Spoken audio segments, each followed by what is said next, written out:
रात्रीचे खांद्याला गेलेलो, आलो आणि झोपलो. सकाळचं वाजलं 9 आणि माल काय भेटलाय ना तुम्हाला दाखवतोय. फक्त मालच बघा, नंतर म्हणा बोला.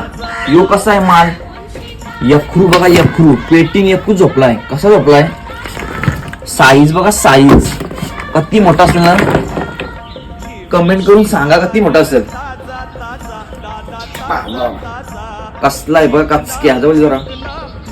यो बघा किती किलोचा असेल ना, कमेंट करून सांगा. चांगला रट्टे आहे, नुसतं यखरूच नाही, तुम्हाला अजून पाखरू दाखवतोय. हे बाजूला ठेवतोय. कसला आहे बघ खोल पान. यो बघा वडा बघा, वड्याची साईज कसली रट्टी. आणि खाली बघा माल काय, ही म्हणजे 3 एकर आणि भरपूर दिवसानंतर आपल्याला आहे ना काय भेटलंय तुम्हाला दाखवते बघा.